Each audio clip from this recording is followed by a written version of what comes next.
자, 어떻게 할까요? 예, 하나만 더 골라. 하나만 더 고르면 될까요? 사연이 담긴 네. 다 기다리고 계시니까요. 이거 네. 들고 오신 분 굉장히 수고하실 거예요. 이거 되겠습니다. 카메라 들고 오신 분 가장 무거운 장비였던 것 같은데. 백인의 소통단 네, 예, 박종선님. 질병관리본부의 백인의 소통단 박종선 행정사입니다. 네. 제가 이 행사를 올려고 했던 것은 요새 지금 치매 관계 여러 가지가 많이 나옵니다. 네. 그런데 그 중에서도 가장 질문이 뭐냐면은 지금 우리 역대 이래로 전후무한 연휴가 10일간이 주어집니다. 10일간. 네. 정말 저도 공무원 했습니다마는 관공서에 있는 분들은 사기 총천에 있습니다. 물론 또 그렇지 않은 분도 있을 거예요. 그래서 이번에 10일간 연휴 때 우리 국내적으로 또는 국외적으로 질병이라든가 거기에 관련돼서 예방, 이제 보건복지부에서 생각하는 예방 대책이라든가 거기에 대해서는 어떻게 구상을 하고 계시는지. 몇 년 전에 메르스 때문에 엄청난 홍역을 치렀습니다. 그걸 관련해 가지고 좋은 말씀 해주시기 바랍니다. 이상입니다. 네. 아무래도 질병관리본부 그러시네요. 쪽에 계신 소통단이시니까 관심이 그쪽에 많이 있으신 것 같아요. 예. 네. 아마 지금 그 질문하신 것은 국내에서 있는 뭐 일상적인 질병에 관련된 이야기는 아닌 것 같고 해외로 여행 다녀오실 때 가져오는 감염병, 그렇죠. 해외 감염병에 대한 어떻게 대책했냐 말씀이신데 지금 정부에서 해외 감염을 막는 1차적인 기능은 일본에 계시니까 잘 아시겠습니다만은 검역소에서 일단 하고 있습니다.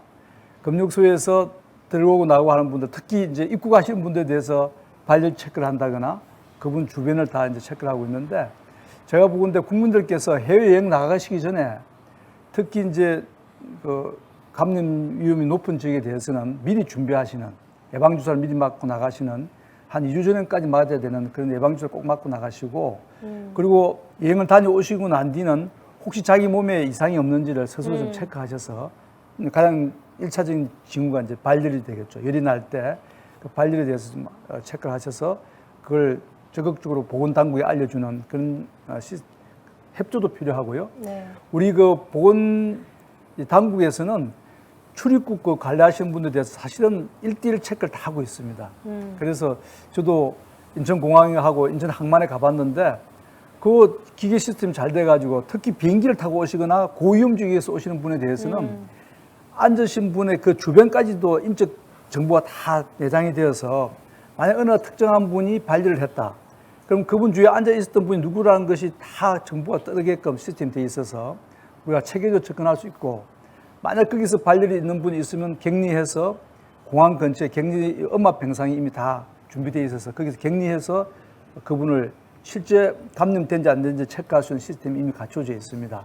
그렇지만 이제 그때 잠복기라서 테스트에 미처 발견되지 미처 못했었죠. 안 네. 되신 분들은 자기가 집에 귀가하셨을 때라도 혹시 이상이 있을 때는 즉시 보건당국에 알려져서 그런 적절한 조치를 받을 수 있도록 해주시면은 예방하는데 아주 네. 효과적으로 우리가 대처할 수 있지 않나 싶습니다. 네. 뭐 보건복지부 산하에 있는 질병관리본부가 네. 사실 뭐 추석 기간 동안 아까 이제 한 열흘 기간 동안 편안히 쉬신다 했지만 저희들은 비상입니다. 그렇죠. 사실은 비상이고 네. 해외 여행 다녀오시는 분이 많아지면 많아질수록 그게 감당하기 위한 인력들은 밤잠을 못 자고 24시간 그러니까. 다 비상근무를 하고 있습니다. 그래서 네. 각각 국민 개개인들께서는 본인의 건강 수칙을 지키고 위생 수칙을 지킨 데만 노력해 주시고 나머지 일은 정부를 믿고 따라 주시면 될 것 같습니다. 네. 자, 이제 그러면은 하나만 더 골라볼까요? 시간이 되면 네. 물건 하나만 더 골라보도록 하겠습니다. 네. 이 옷이 굉장히 강한 이모셔널한 그 감성적인 네. 느낌을 줍니다. 이 예쁜데요? 옷을 누가 가져오셨나요? 옷 가져오신 아, 예. 백인의 앞바다의 네네. 이은기 기자님. 예. 네, 백인의 앞바다의 이은기라고 합니다. 네. 저는 이 옷을 보면 막 이렇게 울컥울컥해요. 저희 아기가 50일 만에 처음 입어본 옷입니다. 인큐베이터 안에서. 아. 제가 드릴 말씀은 저희 아기는 보건복지부에서 시행하는 정책 때문에 지원을 받았어요. 아. 네, 인큐베이터비를. 아이가 조금 예, 저희 아기가 그 유플러스 TV 뭐 이렇게 광고에 나왔던 아. 서해라는 친구예요. 예. 네네네네. 그 친구가 이제 입었던 옷인데, 제가 이 아이를 보러 이제 병원에 가서 멀리서 떨어져서 봐요. 한 60일 동안 그렇게 봤는데, 네. 어떤 어머니 한 분이 우리 아이는 정상적으로 나왔어요. 2.5kg 미만 아이든 저체중, 그 위는 정상 체중. 근데 정상 체중으로 나왔는데 아이가 아팠어요. 그럼 지원 못 받아요. 아까 말씀하셨듯이 누구나 복지를 누려야 되는데 네. 누구는 복지를 누리고 누구는 복지를 누릴 수 없어요. 그분들은 또 그렇게 또 빈곤하신 분들이세요. 네. 네, 그분들에 대해서도 이제 그 의료복지가 제대로 이루어져야 되는데 지금 사실 우리 아이들 장애를 가진 어린이들이 재활 비용이라든지 기본적인 수술 비용 네. 이런 것들이 굉장히 턱없이 부족하다고 느끼는 게 현실이거든요. 네. 이 부분에 대해서는 어떻게 생각하시는지? 그렇군요. 예, 아주 뭐 본인이 직접 겪었던 네. 주변의 일들을 가지고 진짜 와닿는 질문을 주셨습니다. 그 다행스럽게 아동들에 대해서는 저희들이 이번 10월 1일부터 아동들의 입원비는 소득에 관계없이 지금 현재도 입원비는 10%를 부담을 시키는 지금 5%로 그러니까 또 절반을 이하를 줄이는 그런 이제 아동에 대한 특별 대책을 지금 마련했고요. 그래서 10월 1일부터 바로 시행이 됩니다. 그리고 아동 재활병원 같은 것이 상당히 부족합니다. 지금 그 사이 정부가 그런 일을 조금 소홀히 했던 결과 오히려 민간 베이스에서 재활병원들이 들어서 있죠. 푸르메 병원이라든지 이런 데서 맞습니다. 있는데 그런 걸 저희들이 좀 뒤늦게라도 정부가 이 부족하다는 것을 깊이 알고 전국 권역별로 아동 재활병원들을 중심병을 좀 집중적으로 만들어 나갈 그 계획을 세우고 있고 곧 실천해 나갈 겁니다. 그렇게 되면 아동들에 대해서는 16세 이하의 아동들은 다 이제 입원비의 경우 한 5% 정도만 부담을 하고 또 본인 부담금이 그 5%라도 아주 어려운 분들은 저소득층의 경우는 어려울 수 있기 때문에 거기에 대해서는 또 국가가 갱감을 본인 부담금을 갱감해 주는 제도를 따로 또 가지고 있어서 2중 3중으로 보호할 수 있는 그런 제도적 장치를 만들어서 곧 시행을 합니다. 마이크를 마이크로, 들고 예. 네. 정말 반가운 소식이라서 제 귀담아 이제 경청을 하게 되는데 그 아이들이 그렇게 아픈 아이들이나 아까 치매 노인 분들을 케어하시는 분들에 대한 네. 그 정신적이라든지 아니면 심리적으로 이분들의 케어가 굉장히 또 필요한 부분이 있거든요. 네. 그런 부분에 있어서도 또 생각을 정부가 하고 계시는지. 예. 그게 이제 케어하는 분이 부모일 경우에는 저희들이 그분들 좀 휴식을 취할 수 있게끔 돌봄 서비스를 따로 제공하는 분들을 정기적으로 넣어 이렇게 같이 제공을 해서 부모들 좀 쉴 수 있게끔 그렇게 생각을 하고 있고요. 돌봄 서비스를 전문으로 하시는 분들을 소위 이제 간호간병 서비스라고 하는 것을 구상을 해서 급성기 질병을 앓는 분들에 대해서는 간호간병을 정부가 이제 제공을 해서 직접 부모가 못 돌볼 때라도 다른 전문 돌보는 사람들이 돌봄인들이 들어가서 그걸 할 수 있도록 하고 있습니다. 제 질문은 그게 아니었고요. 네. 그 부모들에 대한 케어. 네. 그러니까 케어를 해주는 그 가정 내에 그분들에 대한 심리적 치료라든지 그분들에 대한 정신적인 어떤 케어 이 예. 부분에 대해서는 어떻게 정부가 지원을 할 수 있는지. 예, 그게 이제 치매 노인을 돌보는 사람들 그런 것까지 가장 지쳐 있습니다. 그래서 치매 아까 말씀드린 치매 안심센터에는 몇 가지 이제 부속 그 건물과 시설이 들어서는데 그 중 하나가 쉼터와 카페가 들었습니다. 그 카페에는 치매 노인을 돌보고 있는 그 가족들이 같이 모여서 휴식을 취하면서 같이 어려움을 상의하고 의견을 나누는 그런 카페를 운영하도록 되어 있습니다. 그래서 전국 252개 치매 안심센터에는 모든 데가 다 카페가 만들어져서 그 가족들이 휴식을 취할 수 있도록 네. 그렇게 강구를 하고 있습니다. 자, 그럼 또 우리 자유롭게 한번 이거 물건을 떠나서 꼭 물어보고 싶은데 오늘이 아니면 나 돌아가서 굉장히 후회할 것 같다 하시는 분 계시면 네, 우리 백인의 소통단의 조영학님이신데요. 지난 6월 달에 질병관리법에서 우리 백인의 소통단을 초청해야 되고 본부와 산하단체 6곳을 곳곳이 탐방을 한 경험이 있어서 매우 감명을 받았습니다. 아울러서 장관께서 우리 소통단만이라도 보건복지부 본부 및 그 산하기관을 탐방할 기회를 주셨으면 하는 바람입니다. 감사합니다. 예. 네, 실질적인 제안이신데요. 그러니까 백인의 그 소통단이 보건복지본부를 한번 와보시고 싶다는 그 말씀이시겠죠? 네, 그러신 것 같습니다. 네. 제가 적절한 시기에 한번 초대를 해서 같이 대화를 나누도록 하겠습니다. 네, 예. 감사합니다. 자, 이쪽에 또 우리 따스하리 기자단 쪽에서도 네. 우리 한 분 신우철님. 네, 보건복지부 따스하리 기자단 신우철입니다.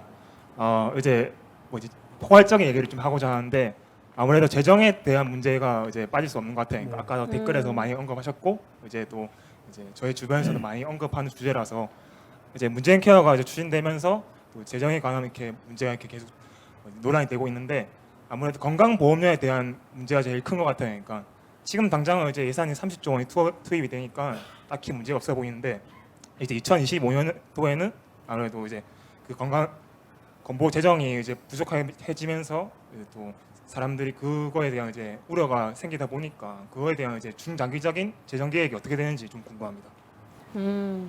예, 이제 이렇게 막 제가 앞서도 몇 가지 말씀드린 것처럼 건강보험 보장성이 강화되고 또 치매에 대해서도 의료비도 부담을 줄여주고 하니까 그걸 국가가 다 감당할 수 있겠나 하고 걱정하시는 것은 저는 뭐 합리적인 걱정이라 생각을 합니다.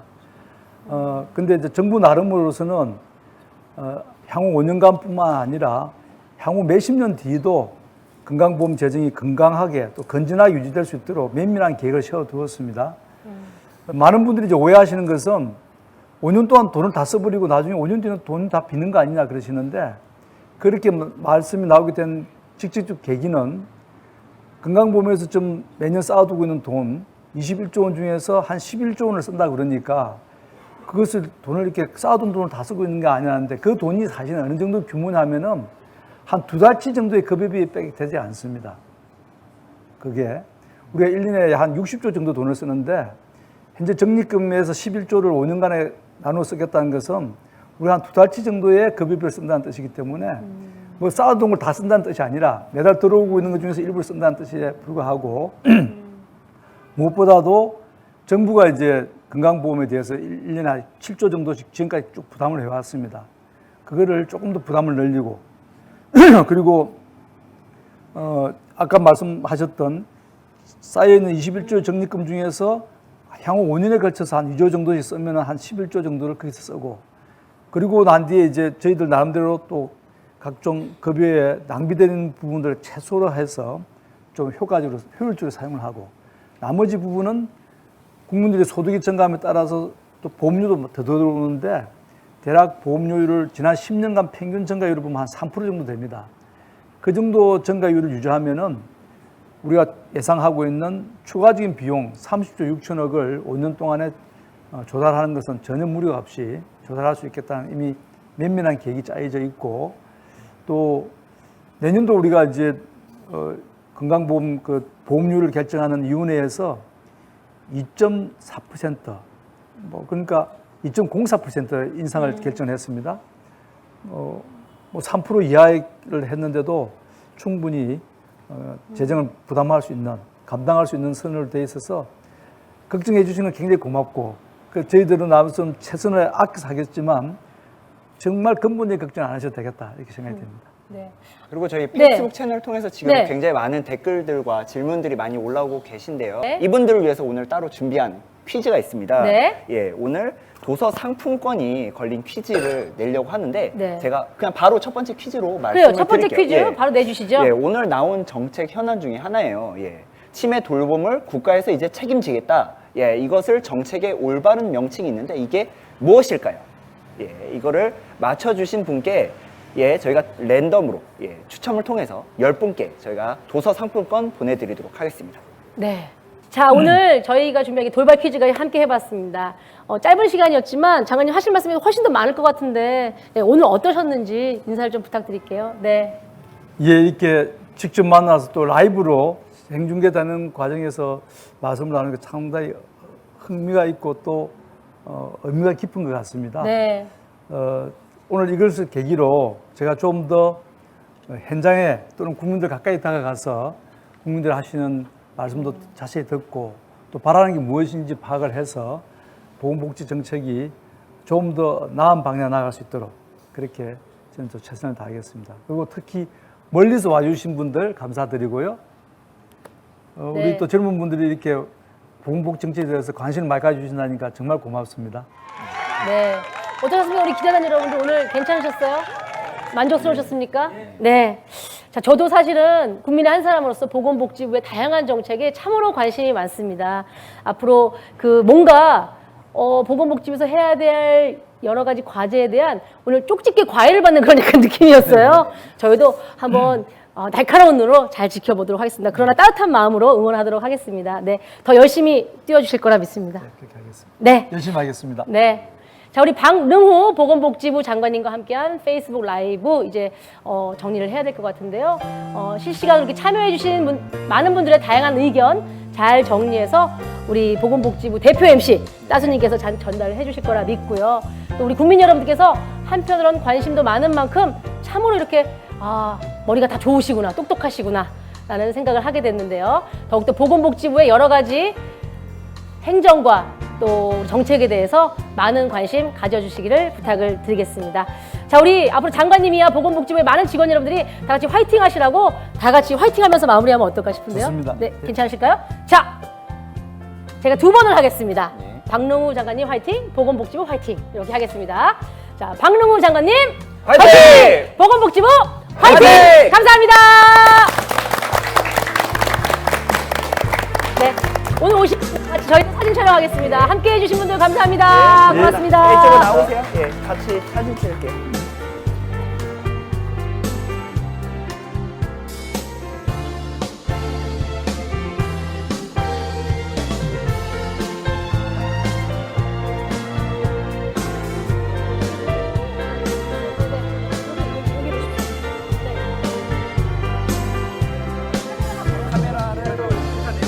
아, 그러세요?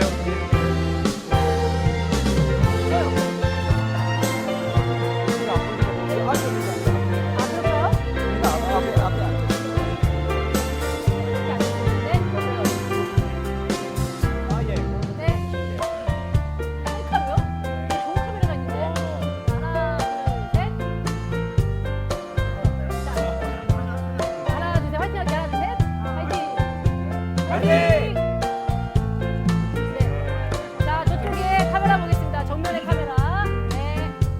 하나, 셋. 그냥 찍고요. 하나, 둘, 셋. 수고 많으셨습니다. 수고 많. 앉아서 드세요. 예, 앉아서 드세요. 네. 오늘 말씀도 잘해주시고, 네, 오늘 너무 재밌었던 것 같아요. 괜찮으셨어요?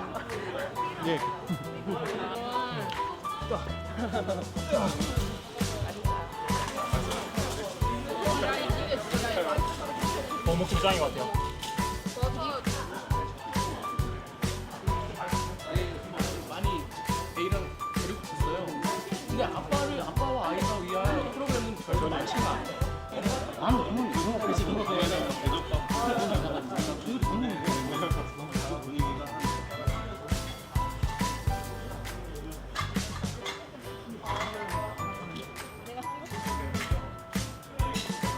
클로즈업. 너무 파격적이다.